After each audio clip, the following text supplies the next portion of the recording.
ನಮಸ್ಕಾರ. ನಾತ್ತು ನಮ್ಮ ಸ್ನೇಹಿತರು ಅಕ್ಕಪಕ್ಕದ ಊರವರು ಕಲ್ಶೆಟ್ಟಳ್ಳಿಯವರು ಎಲ್ಲರೂ ಇಲ್ಲಿ ದನ ಮೇಸಕ್ ಬಂದಿದ್ವು. ದನ ಮೇಸಕ್ ಬಂದಾಗ ಅವ್ರು ಕೇಳಿದ್ರು, ನಿಮ್ ಪರಿಚಯ ಮಾಡ್ಕೊಂಡ್ಬಿಡ್ರಿ. ನನ್ನ ಹೆಸರು ಸಂಜಯ್ ಅಂತ ಹೇಳಿ ಹಾ. ಕಲ್ಶೆಟ್ಟಳ್ಳಿ. ನಮ್ಮ ಹೆಸರು ಕಾಂತರಾಜ್ ಅಂತ ಕಲ್ಶೆಟ್ಟಳ್ಳಿ. ನೀವು ನನ್ನ ಏನೋ ಕೇಳಿದ್ರಿ, ಏನ್ ಕೇಳಿದ್ರಿ? ಪ್ರಜಾಕೀಯದ ಬಗ್ಗೆ ಕೇಳಿದ್ವಿ. ಪ್ರಜಾಕೀಯ ನಿಮ್ಗೆ ಹೆಂಗ್ ಗೊತ್ತಾಯ್ತು? ಪ್ರಜಾಕೀಯ ಸೋಷಿಯಲ್ ಮೀಡಿಯಾದಿಂದಾನೇ ಗೊತ್ತಾಗಿದ್ದು ನನಗೆ. ಓಕೆ, ಈಗ ಆಪ್ ನಾನು ಅವರಿಗೆ ಡೌನ್ಲೋಡ್ ಮಾಡೋದು ಹೇಳ್ಕೊಟ್ಟೆ. ಈಗ ಕಾಂತ ನೀವು ಓಪನ್ ಮಾಡ್ಕೊಳ್ರಿ, ನೀವು ಓಪನ್ ಮಾಡ್ರಿ. ನೀವು ಆಪ್ ನಿಮ್ದ್ರಲ್ಲಿ ಡೌನ್ಲೋಡ್ ಆಗಿದೆಯಲ್ಲ ನೋಡಿ. ನಿಮಗೆ ಆ ಆಪ್ ಅಲ್ಲಿ ನೋಡಿದ್ರಲ್ಲ, ನಿಮಗೆ ಏನ್ ಅನಿಸ್ತು? ಆಕ್ಚುಲಿ ಆಪ್ ನೋಡಿದಾಗ ನಿಮ್ಗೆ ಏನ್ ಅನಿಸ್ತು? ಪ್ರಜಾಕೀಯ ಅಂದ್ರೆ ಎಲ್ಲ ನಮ್ ಕೈಲೇ ಇರುತ್ತೆ ಎಲ್ಲದನ್ನು. ಹಾ, ನಾವು ರಾಜಕೀಯದವ್ರಿಗೆ ಹೋಗೋದ್ಕಿನ್ನ ನಾವು ಹೇಳ್ದಂಗೆ ರಾಜಕೀಯದವ್ರು ಕೇಳ್ಬೇಕು. ಅದೇ ಪ್ರಜೆಗಳು ಹೇಳ್ದಂಗೆ ಕೇಳಂತದಾಗ್ಬೇಕು. ಹೇಳ್ದಂಗೆ ಕೇಳ್ಬೇಕು. ಈಗ ಕಾಲದಲ್ಲಿ ಹೆಂಗಾಗೈತೆ ಅಂದ್ರೆ ಅವ್ರು ಹೇಳ್ದಂಗೆ ಕೇಳಂಗಾಗ್ಬೇಕು. ಈಗ ನಿಮಗೆ ಈ ವಿಷಯಗಳು ಎಲ್ಲಿಂದ ಗೊತ್ತಾದ್ವು? ಅಂದ್ರೆ ಪ್ರಜಾಕೀಯ ಅನ್ನೋದು ಮೊಬೈಲ್ ಅಲ್ಲಿ ಗೊತ್ತಾತೋ ಅಥವಾ ಏನಾದ್ರು ಬೀದಿಗಳಲ್ಲಿ ಗೊತ್ತಾತೋ ಅಥವಾ ಯಾವ ರೀತಿ ಗೊತ್ತಾಯ್ತು? ಮೊಬೈಲ್ ಅಲ್ಲಿ ಸೋಷಿಯಲ್ ಮೀಡಿಯಾದಲ್ಲಿ. ಈ ಟಿವಿಗಳಲ್ಲಿ ಯಾಕೋ ಬರ್ತಾ ಇಲ್ವಲ್ಲ ಇದು? ಟಿವಿಗಳಲ್ಲಿ ಎಲ್ಲ ಪಬ್ಲಿಸಿಟಿ ಅವ್ನ ಯಾಕೋ ಮಾಡ್ತಾ ಇಲ್ಲ. ಹೌದಲ್ವಾ? ಅಂದ್ರೆ ನಮಗ್ ಬೇಕಾದ್ ನಾವೇ ಆಯ್ಕೆ ಮಾಡ್ಕೊಳಣ ಇನ್ನು ಮುಂದೆ. ಈಗ ನಾವ್ ನೋಡೋದನ್ನ ಅವ್ರು ತೋರ್ಸಂಗ್ ಮಾಡ್ಕೊಳಣ. ಈಗ ನಾವೆಲ್ಲರೂ ನೋಡ್ರಿ, ದನ ಕಾಯ್ಬೇಕಾದ್ರು ಕೂಡ ಪ್ರಜಾಕೀಯ ಬೇಕು ಅಂತ ನಮಗೆ ಅನಿಸ್ತೈತಿ. ಅಂದ್ರೆ ಈಗ ಇಷ್ಟು ನಿಮಗ್ ತಿಳಿತು ಅಂದ್ರೆ ಬೇರೆಯವ್ರಿಗೆ ಯಾಕೆ ಗೊತ್ತಾಗ್ತಾ ಇಲ್ಲ ಅದು ತಿಳ್ಸಾರು ವ್ಯಕ್ತಿಗಳು ಸಿಗ್ತಾ ಇಲ್ಲ.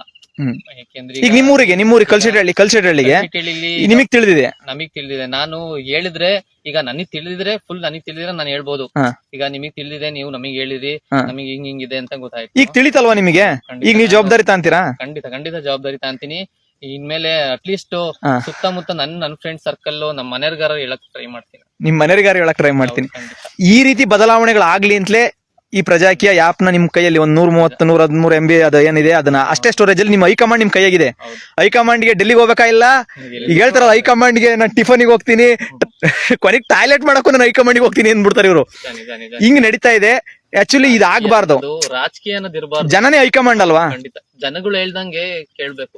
ಯಾರೋ ಆಗ್ಲಿ ಈಗ ಕೆಲಸದಾರಿದ್ದಾರೆ ಅಂದ್ರೆ ಅವ್ರು ಹೇಳ್ದಂಗ್ ನಾವ್ ಕೇಳ್ಬಾರ್ದು, ನಾವ್ ಹೇಳ್ದಂಗ್ ಅವ್ರು ಕೇಳ್ಬೇಕು. ಓಕೆ, ಅಂದ್ರೆ MLA ನಮ್ ಕೆಲ್ಸಗಾರ ಅಂತ ನೀವು ಗೊತ್ತಾಗ್ಬಿಡ್ತು ಈಗ. ಖಂಡಿತ ಅವರು ನಾವು ಕೊಟ್ಟಿರೋ ಸಂಬಳದಿಂದಾನೇ ಮಾಡ್ತಾ ಇರೋದು. ಅವ್ರು ಕೆಲಸ ಟ್ಯಾಕ್ಸ್ ನಾವಿದು ಕಟ್ಟ ಇದ್ರಿಂದಲೇ ಅವರು ಕೆಲಸ ಮಾಡ್ತಾರೆ. ಮತ್ ದನ ಕಾಯರಿಗೆ ಗೊತ್ತಾಗಿದ್ ಯಾಕ್ರೆ? ಇಂಜಿನಿಯರ್ ದೊಡ್ಡ ಓದಿರೋರು ಅವ್ರಿಗೆಲ್ಲ ಯಾಕೆ ಈ ದೇಶ ಬದಲಾಗೋದಾದ್ರೆ ಅವ್ರು ಬರ್ಬೇಕು ಇವ್ರು ಬರ್ಬೇಕು ಅಂತಾರೆ. ನಾವೇನೋ ಮಾಡ್ಬೇಕು ಅಂತ ಯಾಕೆ ಅನಿಸ್ತಾ ಇಲ್ಲ? ಯಾಕೆ ಅನಿಸ್ತಾ ಇಲ್ಲ ಅಂತ ಅವ್ರಿಗೆ ಗೊತ್ತಾಗಬೇಕಷ್ಟೇ. ಅವ್ರು ತಿಳ್ಕೊಬೇಕಷ್ಟೇ. ತಿಳ್ಕೊಂಡಿರ್ತಾರೆ, ಅವ್ರ ಮನ್ಸಲ್ಲಿ ಇರುತ್ತೆ. ಬಟ್ ಹೆಂಗೆ ಅಂದ್ರೆ ಒಂಥರ ಲೇಜಿ. ಯಾರು ಈಗ ಅದೇನೋ ಹೇಳ್ತಾರಲ್ಲ. ಓಕೆ, ಈ ಸರಿ ಗ್ರಾಮ ಪಂಚಾಯತಿ ಚುನಾವಣೆಗಳಲ್ಲಿ ನೀವು ಹಳ್ಳಿಗಳಲ್ಲಿ ರೈತರುಗಳು ಅಥವಾ ಇಂಕೆ ನಮ್ಮ ಏನು ವ್ಯವಸ್ಥೆ ಇದೆಯಲ್ಲ, ಈ ಗ್ರಾಮ ಪಂಚಾಯತಿ ಚುನಾವಣೆಗಳಲ್ಲಿ ನಾವೆಲ್ಲರೂ ಸೇರ್ಕೊಂಡು ಈ ವಿಚಾರಗಳನ್ನ ಹೇಳ್ಕೊಂಡು, ನೀ ಕೆಲಸ ಮಾಡ್ತೀನಪ್ಪ, ಕೆಲಸ ಮಾಡ್ದಂಗಿರ ರಾಜೀನಾಮೆ ಕೊಡ್ತೀಯಾ ಅಂತ ಕೇಳಕ್ ರೆಡಿ ಮಾಡೋಣ ನಾವೆಲ್ಲ. ಖಂಡಿತ ನಾವಂತೂ ಕೇಳ್ತೀವಿ. ಈಗ ನಮ್ ಗ್ರಾಮ ಪಂಚಾಯತಿಗೆ ನೀವೆಲ್ಲರೂ ಒಂದೇ ಗ್ರಾಮ ಪಂಚಾಯತಿ, ನಮ್ದೆಲ್ಲ ಸೊಕ್ಕೆ ಗ್ರಾಮ ಪಂಚಾಯತಿ. ಇದಕ್ಕೆ 6 ಹಳ್ಳಿಗಳು ಬರ್ತವೆ. 6 ಹಳ್ಳಿಯಲ್ಲೂ ಕೂಡ ದುಡ್ಡು ಹಂಚಬಾರ್ದು, ಹಣ ಹಂಚಬಾರ್ದು, ಎಂಡ ಹಂಚಬಾರ್ದು.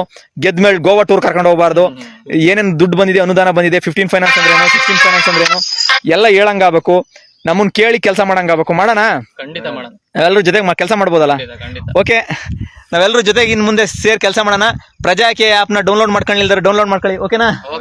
Okay, thank you.